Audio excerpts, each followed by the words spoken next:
Egypt teetered on the brink of overthrow Wednesday after a defiant Egyptian President Mohammed Morsi rejected an ultimatum issued by the military, and at least 23 people were reported killed in clashes between his supporters and opponents. Defense officials have pledged to intervene if the government does not address public demands and end the political turmoil engulfing Cairo. In a speech to the nation broadcast live late Tuesday, Morsi said he would not step down and would protect his constitutional legitimacy with his life. The deadly clashes came just one day before the deadline set by the military for Morsi and his opponents to work out their differences. The Associated Press reported that at least 23 people were killed in Cairo Tuesday and more than 200 injured, according to hospital and security officials who spoke on condition of anonymity because they were not authorized to talk to the media. Most of the killings took place outside Cairo University, located at Cairo's twin city of Giza. The official Al-Ahram website reported that the armed forces deployed armored vehicles to the area. The latest deaths take the number of people who have died since large-scale protests began Sunday to 39, many of them in shootings of anti-Morsi gatherings. Morsi said Tuesday he would pursue his own plans for reconciliation between his government and opposition leaders, according to Reuters. The Egyptian leader has repeatedly vowed not to quit, saying that street action must not be allowed to remove an elected president.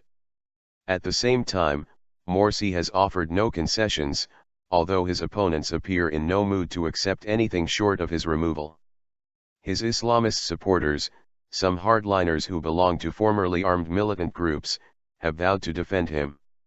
Reuters reported that a senior member of the Muslim Brotherhood's Freedom and Justice Party, FJP, said everyone rejected the military declaration.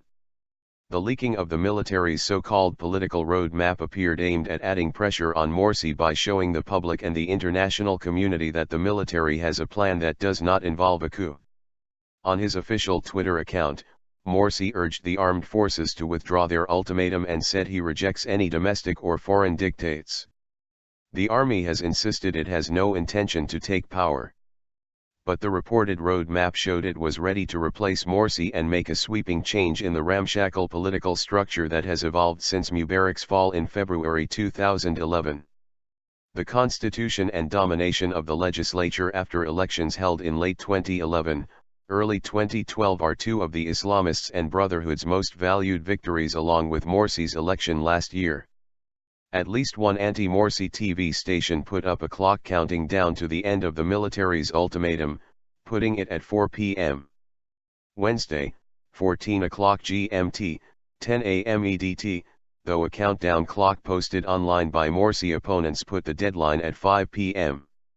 15 o'clock GMT, 11 a.m. EDT. The military did not give a precise hour. Morsi also faced new fissures within his leadership. 3 government spokesmen, 2 for Morsi and 1 for the Prime Minister, quit on Tuesday as part of high-level defections that underscored Morsi's increasing isolation and fallout from the military's ultimatum.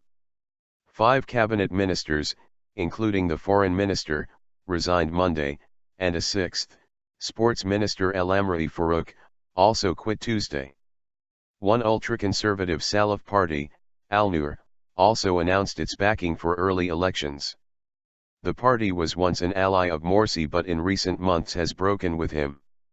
In a significant move, opposition parties and the youth movement behind the demonstrations agreed that reform leader and Nobel Peace Laureate Mohammed el-Baradei would represent them in any negotiations on the country's political future. The move appeared aimed at presenting a unified voice in a post-Morsi system, given the widespread criticism that the opposition has been too fragmented to present an alternative to the Islamists.